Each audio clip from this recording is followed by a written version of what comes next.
Welcome to our program on Kardec Radio. Hello. Good evening, my friends. This is Angy from InnerLight, and we are live on Kardec Radio. Tonight is Thursday, and it is 9:03, July 3rd. Tomorrow is July the 4th, the beautiful holiday here in the United States, our independence. And it's a day that everybody will be relaxing, probably doing some barbecuing, getting together with friends and family. So tonight is the perfect day to improve your spirituality, study a little bit more, understanding a little bit more of this beautiful spiritist philosophy. So if you are new to this program, we are studying this book here, On the Way to the Light, by Chico Xavier and by the Spirit of Emmanuel. So this book is a very, how can I say, this is a summary of a scientific book. So it is really good because it's not like something very complicated, but it is good enough to give to all the scientific minds a better understanding of how the planet was created, who is Jesus, who were the first inhabitants, how life started on Earth. So we have already spoken a lot about many of those items in the previous chapters. Tonight, we are going to do chapter 3. So if you missed chapter 2 and chapter 1, please go to our YouTube and you will be able to listen the conversation. It's very informal, it's fun, it's interesting. And if you are listening to us right now, please write something. Say hello, send your comments and your questions, so me and my guests can answer. So we can be in a more interactive way together. And as I always do, I invite you now to have your water bottle. And for a few seconds, I invite you to close your eyes, relax, and we can do our initial prayer. Okay? So we will be connected with the enlightened spirits. God, our Mother and Father, at this moment, we would like to ask for the presence of our guardian angels to be close to myself, to my two friends that will be here with us tonight, but also to every single person that will be listening to this conversation now or in the recorded version, so they can also be helped to understand, to open up their minds, maybe to certain things that they never thought before, and now they can have a better understanding. So doing this little by little, we are going to be improving, not just spiritually, but also in our knowledge, our historical knowledge. So please, good spirits, stay with us, help us, and guide. Thank you. So be it. Very good, my friends. So if you are listening to us, please, as I just mentioned, say hello. I do not see your names because I'm not connected directly to YouTube or Facebook. I'm in a different platform and I only can see your name if you write something. So let me invite my first guest. Hello, Luis. How are you? I'm good, Angy. Thanks for the invitation. Nice to be here. Super happy to have you here too. So let us know a little bit about you. How did you meet me in the light or myself, and where are you right now? Yeah, well, I met the InnerLight when you came down to Florida. That's how, because I live in Florida. I'm in Orlando. I think I was in Broward, South Florida, when you started there. So, it's word of mouth, basically. So Yeah, now I'm in Orlando, which is Central Florida. But, you and I always do lives together. So it's always good to be here. yes, yes. And when we are always studying and spreading the word, we kind of know each other. So Yeah. super happy to have you here with us too. Thank you so Thank you. much. Yes, we met. I think you went to Conscious Living a few A few times. times, yes. And in that time, I used to go to Conscious Living. And later on, I left to open the Mia InnerLight during the pandemic. Yeah. So the pandemic changed a lot of things, but for us was actually good. We were able to open a new spot of light. So very good. That's good. Thank you so much for being here with us. Thank you. Thanks for the invitation. So my other guest is Daniel. Hello, Daniel. How are you? Hello, Angy. Hello, Luis. Good to Hey. see you. Yes, I'm well. Thanks for asking. I hope everyone is well as well. And just to remembering now, I'm remembering how I got connected with Mia Innerlight. I think it was also like Luis said, you paid a visit in Washington D.C. To the Spirit Society of Virginia, and then we met. We had a good time, and then we had our first collaborations together. So that's how I got connected with Mia Yes, Innerlight. Yes. it's true. My goodness, it's such a long time ago. Yeah. Time flies. Yeah. I Indeed. I don't even think you were married, and now you already have 3 babies. Correct. Oh my gosh. Yeah, they're very young, less than 3 years old, all of them. So it's good. Wow, It's you good. have your hands full, Indeed. but it is good. You are It is you are good. helping all the souls to come down here, Yes, so yes, we we are go doing. faster. It's so good to reincarnate, right? It's always a challenge, but it's so good. So Yeah. yes. Yes, yes. Thank you so much, the both of you. Happy to have you here. And time flies. It's 9:10. So, guys, if you are just arriving at this moment, we three we will be talking about this beautiful book, On the Way to the Light.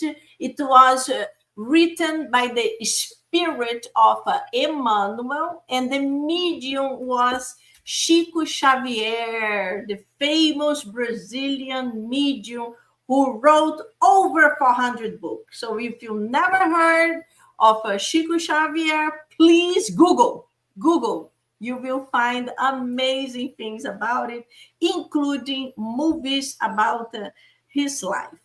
So, as I always do, we are doing tonight a conversation on the chapter 3.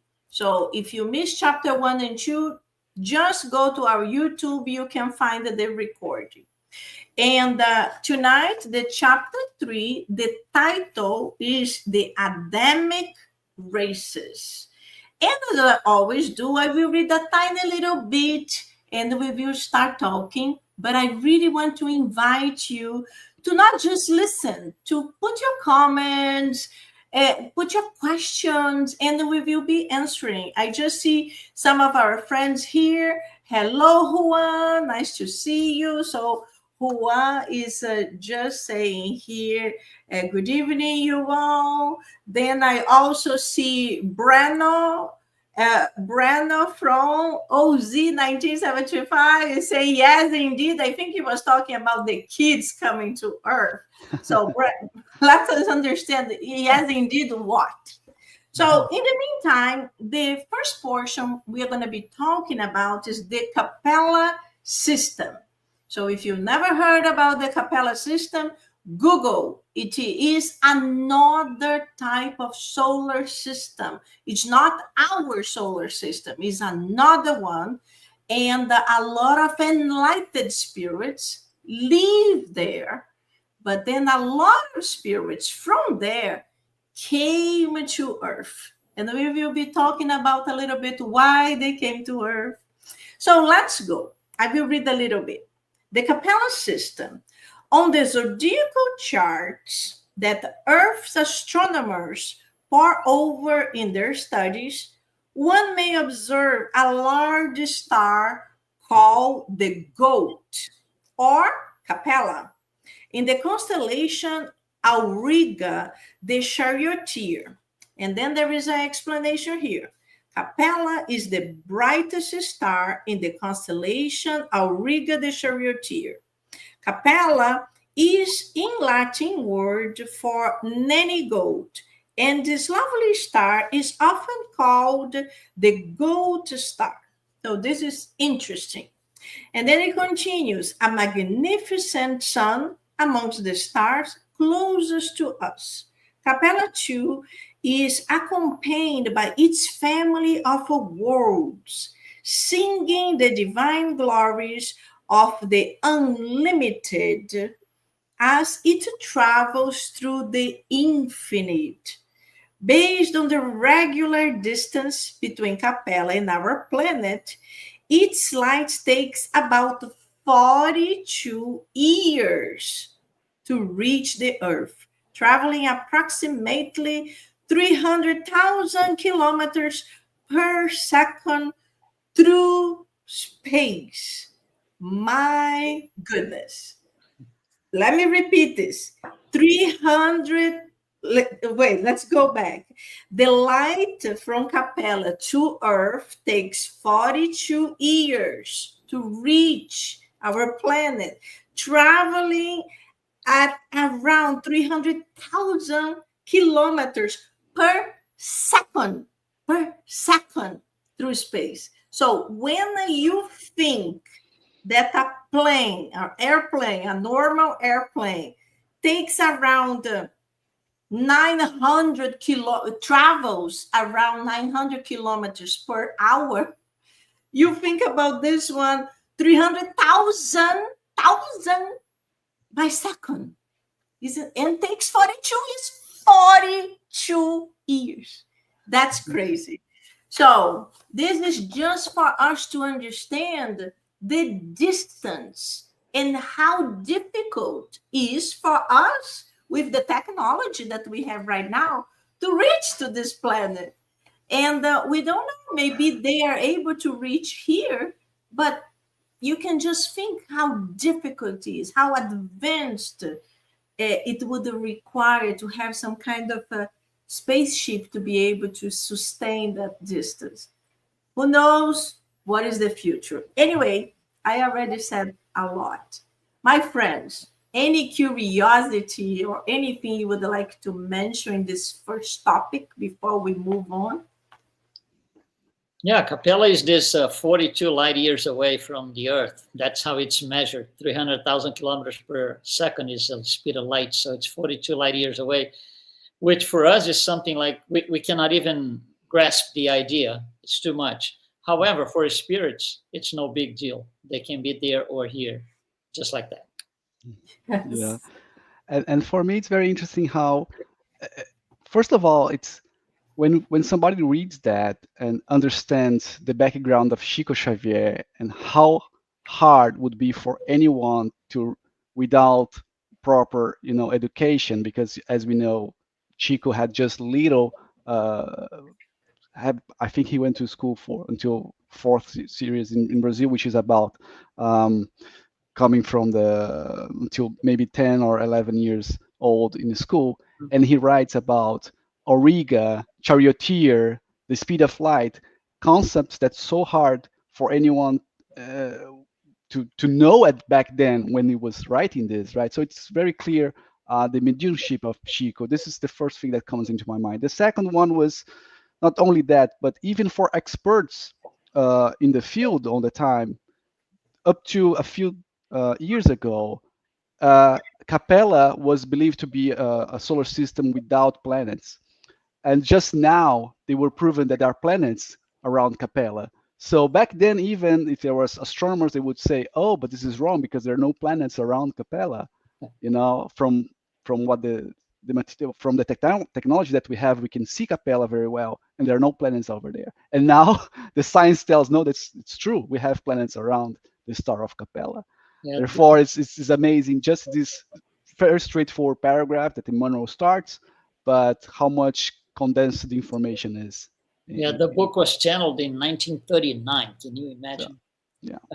Isn't that crazy? 1939. Yeah. And it's incredible. And exactly like you said, Daniel, a lot of people that do not believe in mediumship, and I understand there are a lot of fake people out there, but when you understand the knowledge Chico had, and there was so little education, so little, and he was able to channel a book like this. Yeah. And so many others, but some books very, very scientific, like the Genesis, evolution into worlds. These are books that are very scientific. Like I studied evolution into worlds, and I was just like, oh my God, this is burning my head because it's complicated. All the numbers, all the mathematical equations, and then later on, I'm not sure if it was in relation to evolution into worlds. Correct me, Luis, if you know. There were many scientists, not Brazilians, from other countries that were invited to study the book and to understand if what said that was making sense, if it was real, what they thought. And they were like, yes. And certain of the theories, they're like, well, we don't really have scientific proof of this, but it makes sense. It's interesting. And most of them say lots of the information there, they was like, yes, this is like, who was the scientist who wrote that? Well, the scientist is a very simple person that they studied until fifth grade. Exactly. And so this With is no internet, no TV, no access to library, anything. So it was impossible. Yeah. That's the other thing. Exactly. No internet. That's really, really interesting. So we have here something from Bom Chiquinho. Good evening, brothers. Have a great study session, everyone. God bless you from Campinas, São Paulo, Brazil. Hello, Brazil. So nice to have you here with us.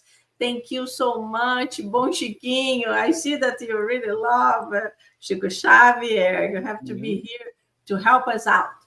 So, my friends, said that, can we jump into the second item, or is anything you guys want to mention? No, go for it. So let's go. The next item we're going to be talking is a world in transition. What can we talk about a world in transition? Well, the transition, we as planet Earth went through a huge transition about 30,000 years ago.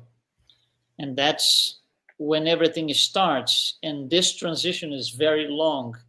And it's going to go until the days where supposedly this man, Adam, which is not a man, it's a symbol for a new race, what starts. So it's almost 25,000 years of transitions. The transition, the purpose, I think that's what is important here for the audience to understand. What is this transition exactly? Think about this. If I give you a small car, let's say a Beetle, okay? And I gave it put the max speed that you can. And you're gonna go at, let's just say 100 miles an hour. And I say, well, this is not good enough. So I take the same car, the same driver, put into a racing, Formula One racing. And I tell him, go ahead and put the maximum that you can. He's going to be able to do the same thing, 100 miles an hour. The limitation is not in the car. And I say this is, now I put the same driver into a Formula One car. And I say, go for it. He's going to do 100 miles an hour. He can pass that. He's not going to feel good enough to drive faster than that. That's his limitation. So the limitation is not on the car, because I can give him a better car, but he's not the driver that suits all that the car can do. So the intelligent principle is the limitation. not the material part, which is the car. The intelligent principle is the limitation. If I want the car to run faster than 100 miles per hour, I need to bring in a better intelligent principle, a more intelligent principle. And that will be able to do 150, 200, 300. This is a transition, this example. So by analogy, how can I make the planet advance in terms of morality, transformation, all of that? I need better intelligent principles incarnating in the planet. Now, there's a limitation here, which is the physical components of the body. If I bring in a better intelligent principle, more advanced, into the same body, it's not going to work because the limitations are in there. That's why we had to go through this transition 30,000 years ago or so, when, or it's more like 45,000 years ago, when the Neanderthal died for good. And the next type of body came up. At the time, it was called Cro-Magnon. So Cro-Magnon is this better physicality that's going to house more advanced intelligent principles. So where do I get more intelligent, better intelligent principles? If the ones here on Earth at the time were not good enough, we have to import them. We have to import, place an order to import the goods. That's what we did. We imported intelligent principles from the orbs in Capella that were going through also their own transition. However, transition means go from this level to a better level. However, some of the spirits in there couldn't follow it. They just couldn't do it. They were still at the moral level very low. So the planets or the orbs in Capella were advancing and these people couldn't do it. So there was sort of, I could use the word agreement between them and Jesus, which is the governor of the planet, where they proposed that Jesus take these people, these spirits, to incarnate here as people who would benefit us because they were more advanced intellectually, morally, and physically than us. And you would give them the opportunity to be forced to be better because they were going to face harder times than what they have. That's the idea behind the transition. Yeah. Exactly. I love this chapter. I love the understanding of how we are always evolving. But as the Spirit always tells us, we have to evolve intellectually and morally. If we are evolving super intellectual, but morally we are really low, and the planet, wherever we are, already reached to the capacity of that, like now the most of the inhabitants reach to a good level on both, and there is this group that only evolved in one area, they cannot stay there because they will be impeding the planet of evolvement. And that's exactly what you mentioned, Luis. These spirits couldn't continue there because they were inferior in morality. They were extremely intelligent, but they were not sweet enough. So they had to be sweetened. And as we say, if we don't learn by love, we learn by pain. And that's how they end up going through. But before Daniel make any comments, let me read what Juan mentioned here. The data on this chapter book amazingly match the scientific information that only recently has become available about the world we inhabit. The book was written in 1939. Exactly. That's how our friend Luis mentioned Juan. And the medium, such a simple medium, and he's the one who wrote these amazing things. Hello, Mark. How are you? Nice to see you here too. Mark is back to the other side of the US. So what else, Daniel, you would like to add to this transition from Capella? Yeah, I think it's unbelievable how Emmanuel reveals this is a revelation chapter, right? Because if you didn't have that, we would lose so much, right? So with that, we can understand how, again, in the universe, the small and the big are in synchrony and are mimicking each other. Like as of right now, if we have seen in history as spirits as Albert Einstein or Chico Xavier, Gandhi, they come and they make a social revolution because they are more evolved than others. The same can occur in a scale of planets, right? So the same that occurs in countries or social levels can occur in planet levels. So there's spirits there that can come to another planet to help them evolve. And this is amazing for me how we can learn that. I also got some data on how, or at least very very close to what Luis was saying. That was about 40,000 years ago. That was the mass coming from there, and then comes to Atlantis, which was about vanishing 36,000 years ago.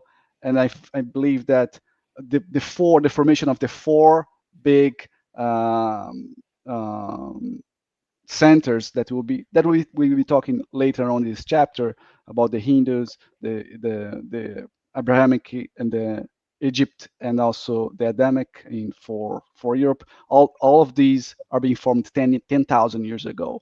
And my last comment is to say that it's very interesting when we mention they, where we could be mentioned we, right? We so we could refer to them as they, but we could also refer to them as we, depending, because once Chico Xavier said that it's easy to flag if somebody could be from Capella by thinking, if you believe in reincarnation, you're probably been there, right, in Capella. So just food for thought. But yeah, let's No, continue. we don't know. We don't know. We don't know. Maybe we were some of those very intelligent and hardly moral people, and we are still here because we need to improve. We know that the big majority, especially when we think about Egypt, the amazing civilization that lived in Egypt until nowadays. There is no one theory how the pyramids were constructed. There are Yeah. 10 different theories because they don't really know how it was done. Imagine those gigantic pyramids. Anyway, super interesting. But the spirits informed us that a big part of the Egyptian civilization, they were spirits, super intelligent, that came from Capella and had this connection. That's why they were so spiritualized. And they had this connection. They wanted to go back to their home. We are going to talk a little bit more about it. So the next item is exiled spirits on earth. So we are already there. We Yeah. are already there. Let's continue. Who are those exiled spirits on earth? Those are the Capellans. Those from Capella. Yes. They came here with the purpose of two purposes. One I mentioned before, help us, but also give themselves the opportunity to work on their trouble, their problems at the moral level and intellectual level, and then go back. That was the whole thing about that. However, to go back, you have to meet the minimum criteria. If you come in here with all your troubles, you're at the bottom of the scale in Capella. You come in here, you don't improve, you can't go back. You're not a match for to go back. So you got to stay and stay and stay and stay, and here we are. Right? Exactly. Exactly. And Yeah. just you both mentioned how Jesus welcomed them, and there is a description here that mentioned that Jesus met them with all his love, understanding how much they would go through the pain of the distance, distance, longing their family, their friends, their planet. And Jesus said, I welcome you with all my love. You will work hard, but I will be there helping, guiding. And soon, as you said, Luis, when you improve yourself, I ship you back to Capella. But you have to work. You have to work. Yeah. Yeah, it is so good to see the compassion of Christ, right? Because imagine all these millions of people coming very worried, or with sentiments of revolt and rebelliousness. And Christ said, look, this is happening for your own good, right? It's like being, you have photophobia and you are in a beach. It's terrible. You don't belong there. You don't feel the harmony. It's hard to evolve. So you come in here, it's a long temporary, I would say, longness from your planet of origin, but it's going to be for your own good. And I promise, and that's so good that he promised that he would help us, work for us in coming from, Jesus. I think that longer in the chapter, we can see that how the peoples in the different civilizations will be longing for this coming back and longing for the promises of Christ and the Messiah. But Yeah. yeah, let's continue. It's so good. Yeah. It's true. It's true. My friends, if you are watching us live, send your comments, send your questions, say hello. We only can see you are here, but we don't know your names. We cannot see it, just to let you know. So the next item is the fixation of racial characteristics. What is it? What is this fixation of racial characteristics? That's where the trouble starts. That's where the trouble starts. Because in here on Earth, the yellow and the black skin types were already here. Capellans came in, they were white. And trouble starts right there. So the blacks were in the bottom half of Africa, from the line like around Sudan or some modern day Sudan to the south. Those were black, already in place. The yellows were in China and a little bit of modern day Russia. So they were in those areas, in completely different areas. So the Capellans come in and they start incarnating in South Central Asia, modern day Pakistan, India, more or less. So they start in there.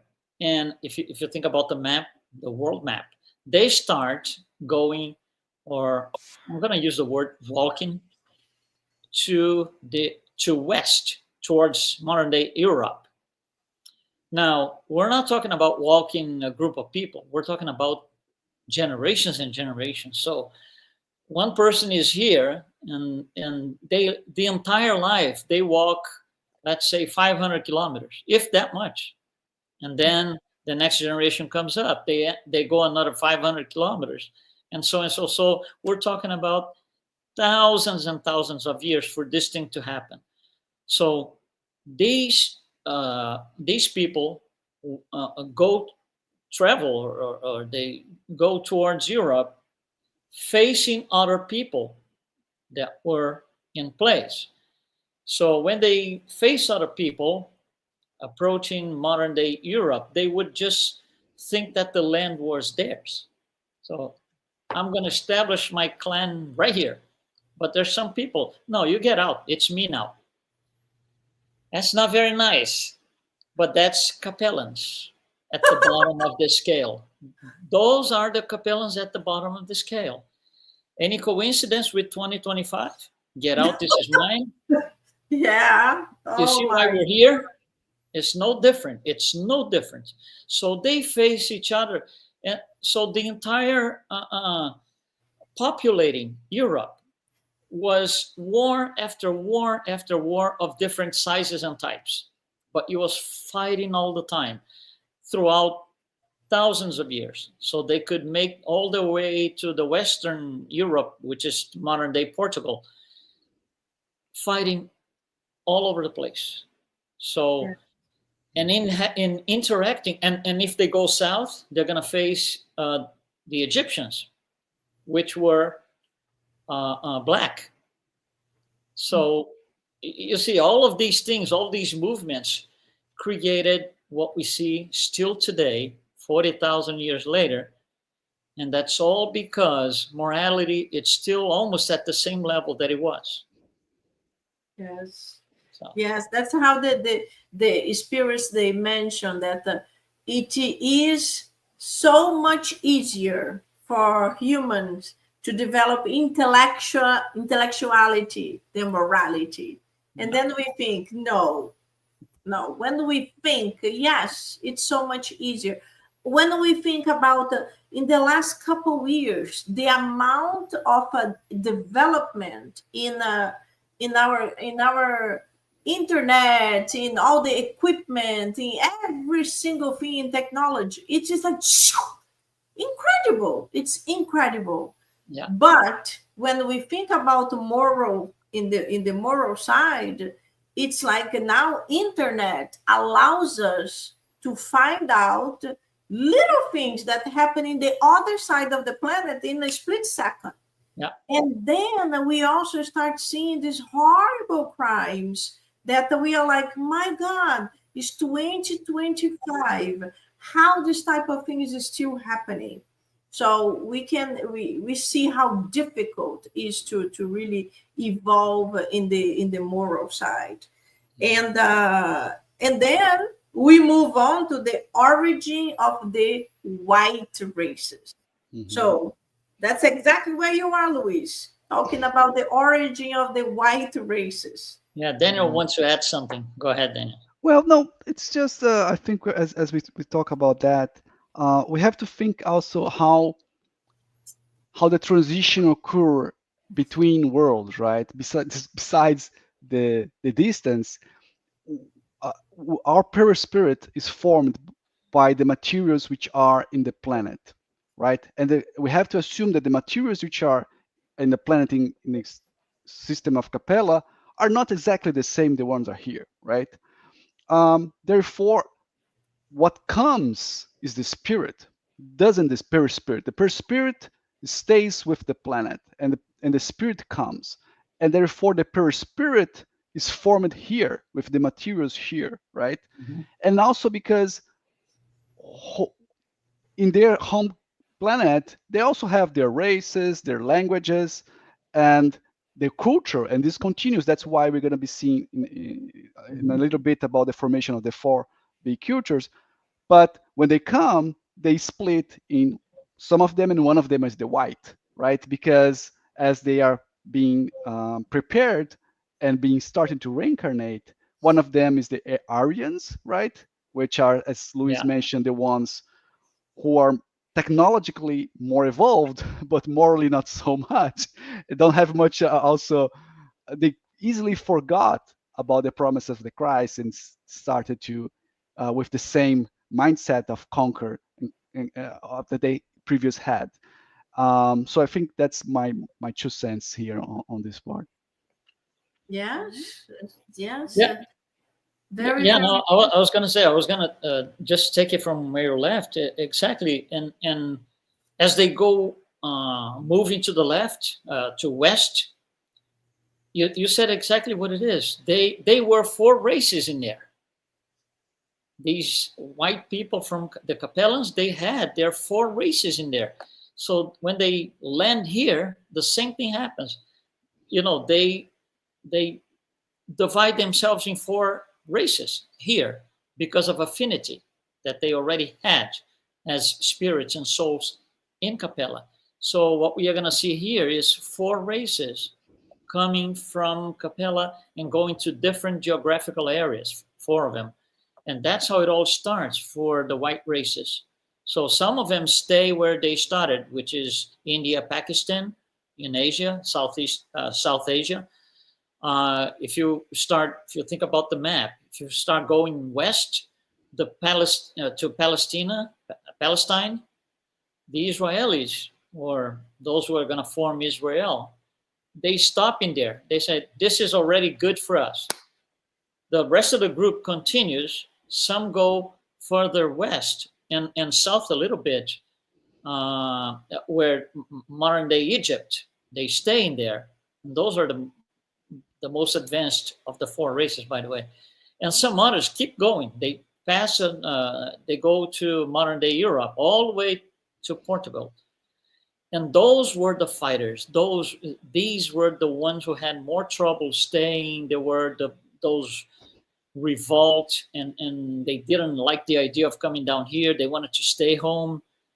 Of course, they couldn't, but so the more complicated ones continued going further and further. And guess what?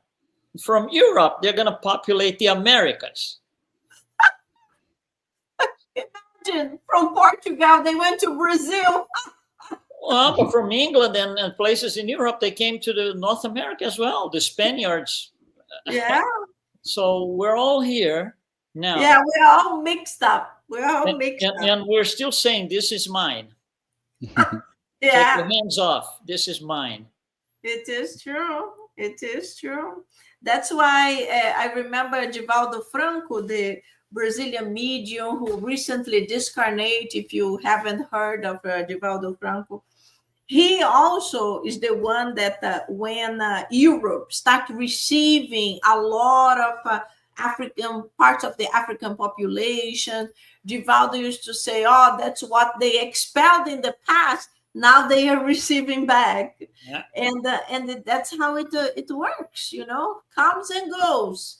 You wish it or not, it comes and goes. And what we see nowadays in America, it's painful. It's very difficult because, America was made of immigrants.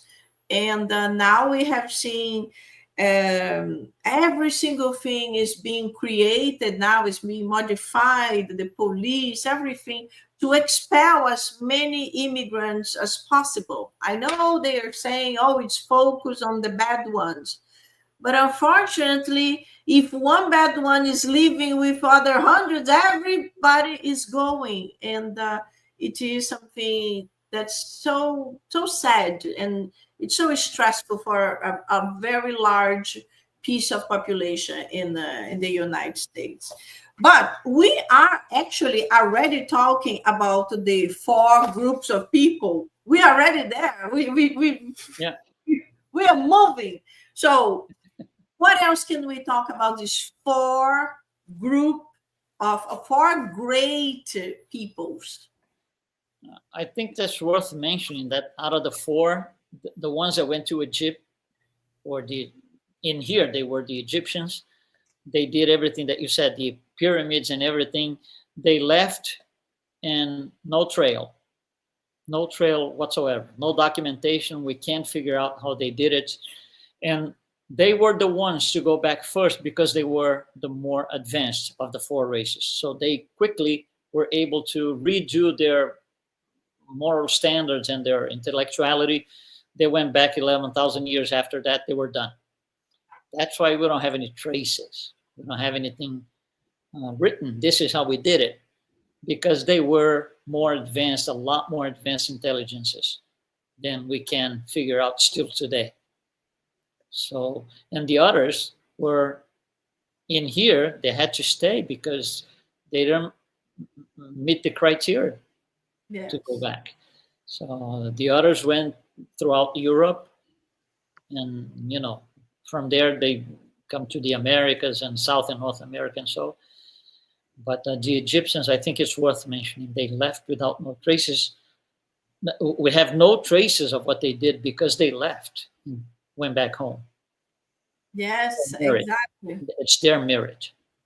Yes. So super interesting. So super interesting there. So here in the book, it mentions exactly like you said, the constellation of the charioteer. So it mentions united once again over the time. They formed the Aryans, the civilization of Egypt, the people of Israel, and the castes of India. That's exactly as you mentioned, Luis.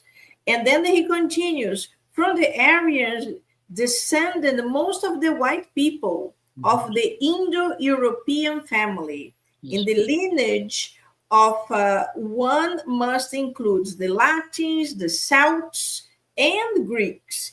In addition, to the Germans and the Slavs. So you see all this whites. It's interesting to notice the words Indo-European. Indo because they came from the source, India. European because future generations were being born throughout Europe from east all the way to west. That's why they use the word, instead of using the word Aryans, which is also used, but in the book, he calls Indo-European to make it very clear. Very interesting. Yes, the Indo-European family. Very, very interesting. Wow. It's like we are always learning with this book. I already read this book like 2 or 3 times, but every time we read and we analyze, like this you just mentioned. Don't feel bad. I mean the same thing. And then yes, as you said, also another sentence here. The 4 groups of exiles formed the forerunners of the entire organization of future civilizations, introducing widespread benefits into the yellow and black races already in existence. Exactly like you said. So the yellow and black, they were already here. And the Capellians, they arrived and they start mixing up. Super, super cool. So we are moving to the last part, to the promises of Christ. Promises of what Christ was promising here. Let's see. Daniel spoke about this. Yeah, I think this last one is the most condensed, and there's a lot to digest in these words of Emmanuel.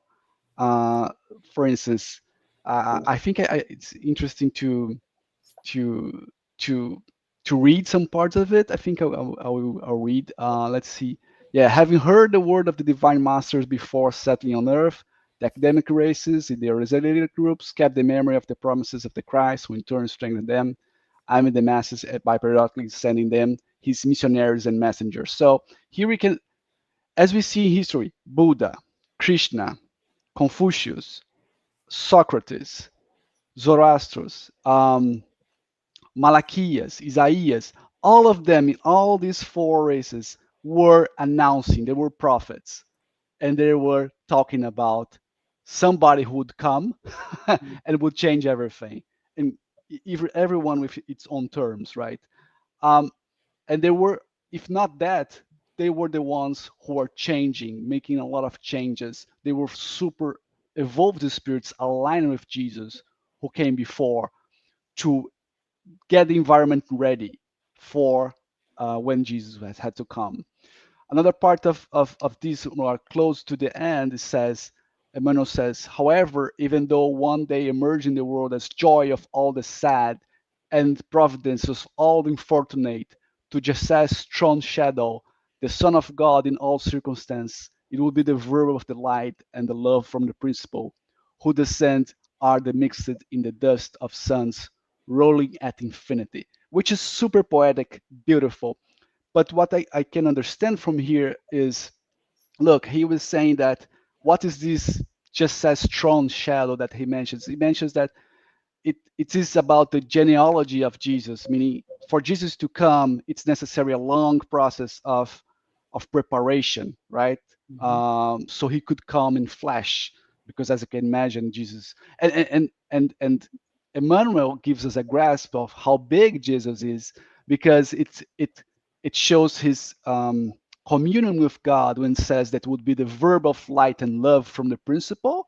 So it shows that, and says that his genealogy, it's mixed with the dusts of suns. So if we can imagine that a sun take billions of years to turn into dust, right? So we can imagine that Jesus' genealogy is of billions of years, meaning he's a multi-billion evolved spirit. So it's so beautiful how Emmanuel in this chapter, ending this chapter, tells about the promises and how it was the missionaries of Jesus and how big is Jesus and what he's doing for us. Yeah. Yes, and it is like when we think that Jesus is the governor of the planet Earth. Jesus Christ is our Christ. So in the chapter 1, we learn there are many Christs, many Christic spirits. They are responsible for their own planets. Jesus is responsible for Earth and also few other planets. So it's our Christ. And the I believe was Emmanuel who mentioned that it took 1,000 years for he be able to diminish his energy, to be able to become like in a human shape, to reincarnate here. So imagine how much love to spend 1,000 years to from this light to become like a human being to face us, these little monsters. Yeah, yeah. It seems Yeah. that there was this was It's something that I think almost Chico like said, that there it, was the other Christ was saying, no, please don't do that. Like he was this discussion with other crises from other solar systems. They say, look, really, you're gonna do that? So it's so amazing, right? It's so far above our paycheck, this conversation, right? But I mean, it's so amazing to see, and it also gives us this sensation of how much we owe, how much we so much love. yeah, Yeah. it's something that is me It's like myself. this person who finished like a 3 different postdoc and now has to reincarnate with all these kindergarten people Yeah, yeah, and teach us, and knowing that we are so hard. 2,000 years pass and we still like we're still in big trouble, Yeah. and the love is continuous, and it's like, okay, Angie, you are really difficult, but I love you. yeah. It is amazing. It is really, really beautiful. So anything else you guys want to talk about this last portion? No, I think we covered everything basically. Like you Yes. said, it could be 8 hours talking, but Yes. It's so many details. It's I invite all of you, if you never read the book, please buy it. I remember the first time I read this book. Let me see if I put a date here. The first time I read this book, well, here says 2004. The first time I read, I was just like, this book was such an impact. Every single chapter I was having the aha moments. I was wow. It yeah, is so powerful, and it's a very easy reading. It's not like yeah. as complicated as many other books. Like I said, evolution in 2 words for me personally is difficult. But this one, it's really like it's smooth and it's beautiful. And of course, if you come with us every month, it's even easier. Well, we are moving on. Now we are going to go into this beautiful other book here. We have a few minutes to comment. This is What is Spiritism, also by Allan Kardec. A lot of people think that Kardec only wrote the 5 books of the Pentateuch, and it's not true. He wrote many other books, including the Spiritist magazines that were basically his mediumship meetings. They were amazing, and they are now translated into English, so you can purchase them. So this is the little piece that we are going to be reading, just for you to have an idea. So last month we were reading the consequences of Spiritism. So today we are going to continue, and I will invite my dear Daniel to read this paragraph here, please. Thank you. Sure. And in advance, I apologize for my poor English, but let's go.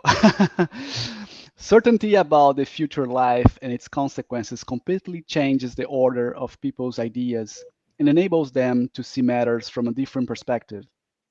The veil is lifted, and they discover an immense and splendid horizon. In light of the infinite and the grandeur of the life beyond the grave, the present life vanishes like a second before the centuries, like a grain of sand before the mountain. Thus, everything else becomes small and petty, and they marvel at the importance once given to matters so ephemeral and childish. Hence, in the events of life, a calm tranquility appears, which is already happiness in comparison to the worries and torments people impose on themselves when trying to rise above others. The same applies for vicissitudes and disappointments to which they become indifferent. By removing any hint of despair, it prevents numerous cases of insanity and diverts the thought from suicide. With certainty about the future, individuals can hope and resign themselves. With doubt about it, they lose patience because they expect nothing beyond the present. From the examples of those who used to live, people are shown that the sum of future happiness is the result of the moral progress achieved and the good that has been done while on earth. That the sum of future happiness is the result of the sum of the vices and the bad deeds. Consequently, natural inclination to do the good and avoid evil. When the majority of people practice the good will win out over evil in this world. That people will no longer seek to harm one another. That they will govern their social institutions for the good of all and not for the privilege of the few. It is so poetic. It's so beautiful. And it's like, it's so nice. So, Luis, what did you understand from this paragraph, this poetical Okay, paragraph? I like two expressions in this passage here, which are very interesting, and they open up the mind. The first one is the veil is lifted. This is what this is how I see it. We have two worlds. We have us here incarnate, and we are going to be discarnate one day. However, we don't see things as the discarnate see because it's different. So there is this kind of portal here in the middle. When I am here incarnated, I'm looking things towards this way. If I am discarnated, I'm looking at things from the other side. If the criteria is different, and it is when I'm on different sides, then the outcome is different.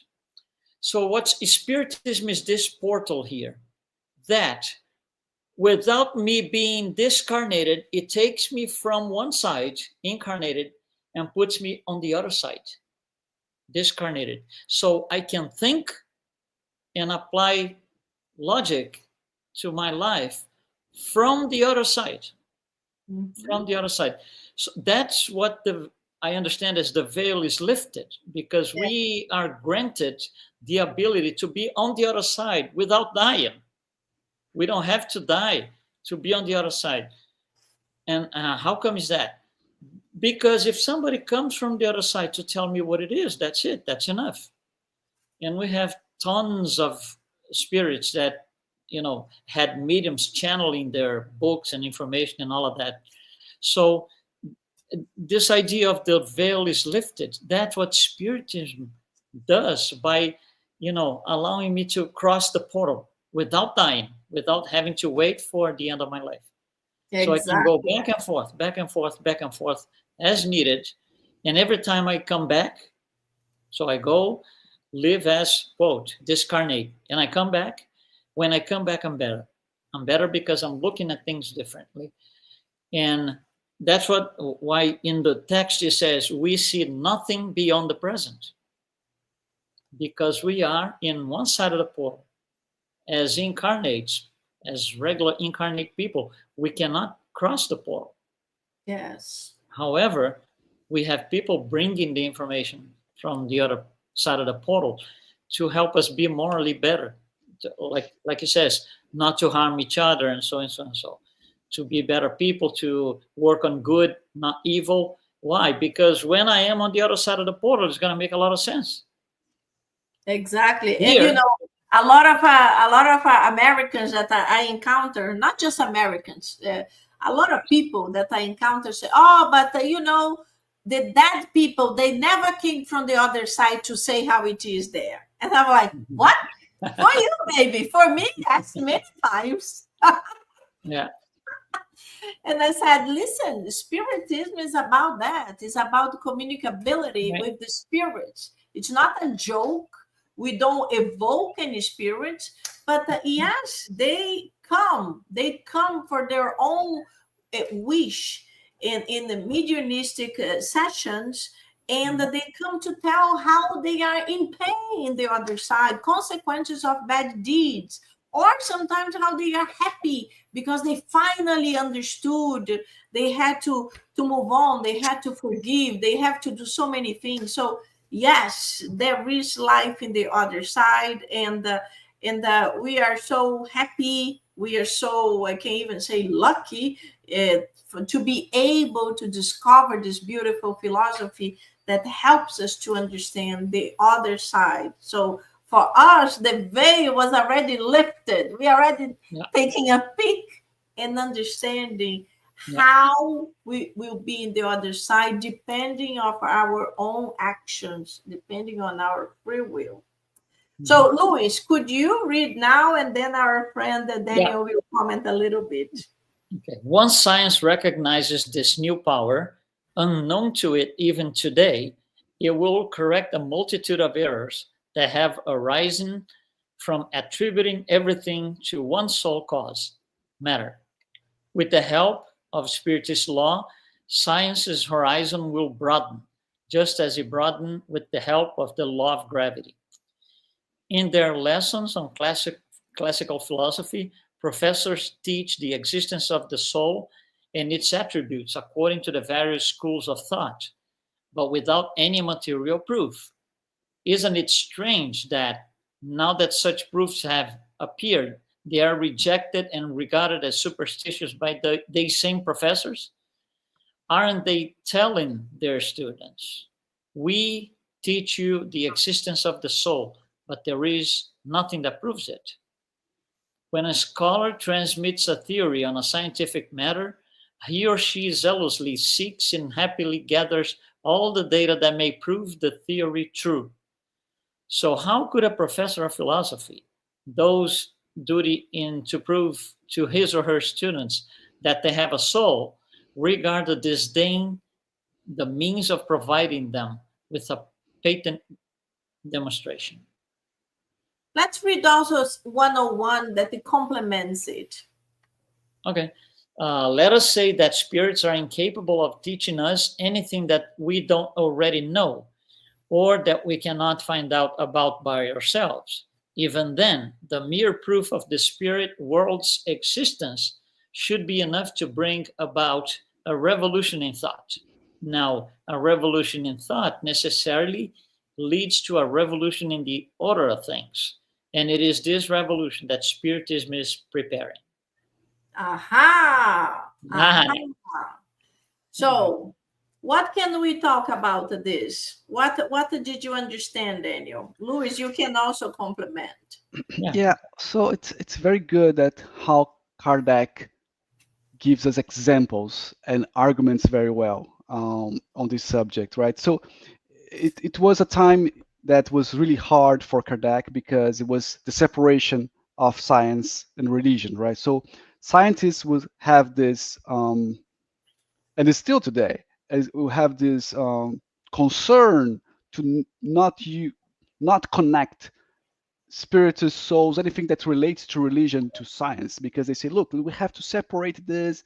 We don't want you to study that, Kardec. If you bring us to discuss here, we will not discuss that, right? And Kardec would say, look, how can you not want to discuss, not want to investigate? And because we are preaching in our schools about philosophy and soul and other, and how we, now that we have the proof, how can we not address it?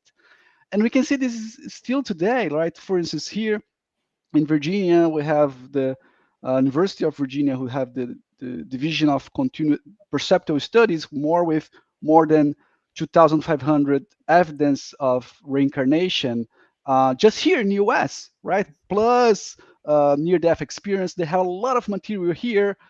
They are like all this material and nobody is talking about, and nobody is like really investigating. And Kardec go beyond that and say, look, it's not only about that, because the spirits gives us a message, and was saying this in the previous paragraphs, that our happiness and unhappiness all relates to moral and what we do about it, about helping each other. So it's incredible how Kardec can gives a lot of strength for the arguments in a very scientific way, in the way that he writes it. So for me, it's amazing. Yeah. No, and it's very nice that you mentioned the University of Virginia, because they were able to get all this huge group of scientific minds that are open-minded, because even to do a research, you have to already admit that you don't know everything. And usually scientists are like, if I don't see it, doesn't exist. And these people are like, no, there are things that are not explained, but that they exist, like a near-death experience. Thousands of people talk about the same thing, and it's like incredible. And then also Ian Stevenson, that they started all those little kids who had incredible memories, that he did so much research, he traveled so much, he discovered so many things. And now there is the other professor that continues his study. All this in the University of Virginia. So it is amazing. Science is there, but the bulk of science still refuses to see what so many others are already seeing. But the good thing is that we, like Kardec even mentioned, we don't even need to see to understand. We don't believe we understand. Like even people that are not mediums, they can see spirits.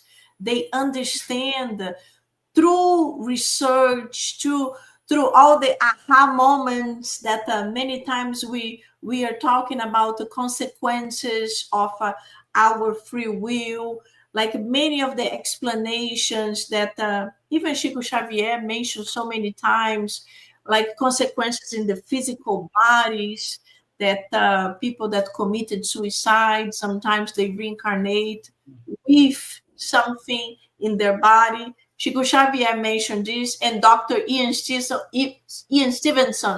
cataloged it through the research. The kids saying that, oh, I shot in my chest, and then had like the mark. And then the kids said, oh, and by the way, I was married, and this and that. Let's go to my city. It's like, I have his book. I read very, very thick book. What is the name? 20 cases of, it's not of a proof of a reincarnation. Evidence, evidence of reincarnation. And he started this division of perceptual studies in I think 69. He started in 59 the studies, but then in 69 he opened this division, Ian Stevenson, University of Virginia. But I could, even in my life, I did a master's here in the US in a very renowned university in the Boston Cambridge area in Massachusetts, and one of the professors once said that, like in a personal conversation, he said, my brother, he's always spiritual thing, and I went to sleep in his house, and then he told me to sleep in a place that was like crystals and other things there, and I said, no, stop with all this. And then next day he asked me how was my night, and said, no, nothing. And he told me, but Daniel, was the best night I ever had in my life. I slept like I don't know what happened there, but I would not admit. So you see, this thing of not wanting to study or be, having a relation with something spiritual is still there. It's in the persons and goes to the institutions. So, and these institutions really want this separation. And we understand that religion is the word for reconnection. So we need to reconnect. It was separated, science and religion, but now spiritism comes to say, look, it's all connected, and we must study that. And the good thing of Spiritism, because Spiritism is this philosophy of life and that you can have a religion. You don't need to have a religion. You just need to be open-minded and understand that 100% science is not totally right and 100% of religion is not totally right. We need to have this peaceful connection because they complement each other.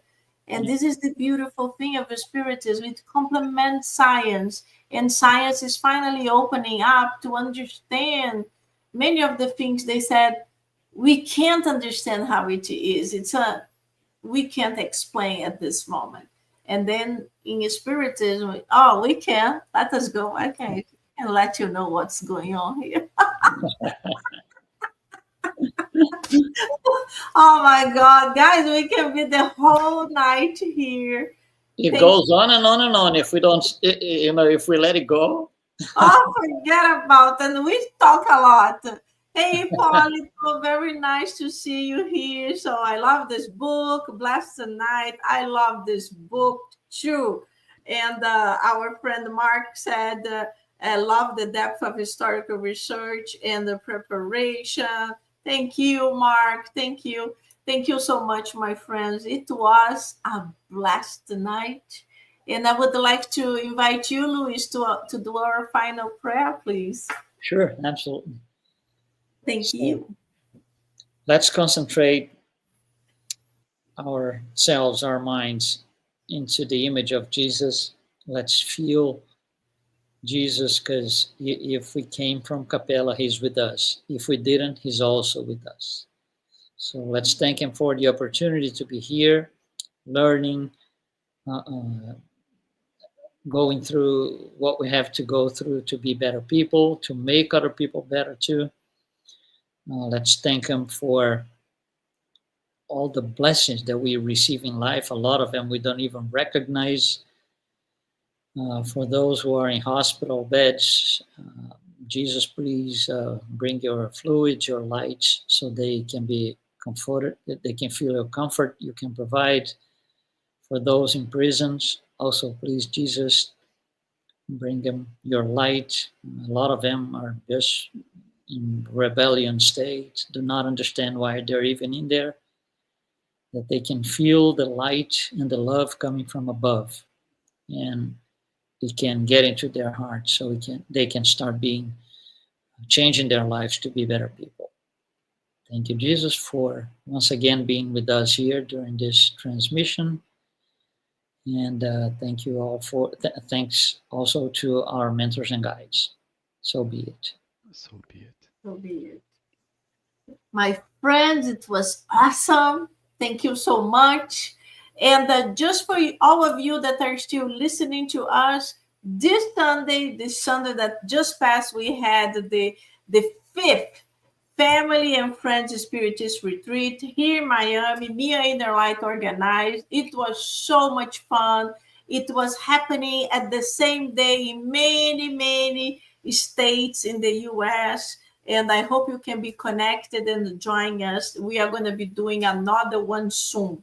And if you are here in Miami, come to me in the light on Tuesday. We are going to have a beautiful lecture, and the title is Evolution, a Spiritual, Moral, and Intellectual Improvement. So thank you, Luis. Thank you, Daniel. Thank you, all of you that were here with us. And I hope to see you again next month, the first Thursday of the month, for chapter 4 of this beautiful book, On the Way to the Light. Thank you, guys. Have a blessed night. See you soon. Thank you. Bye. Bye-bye.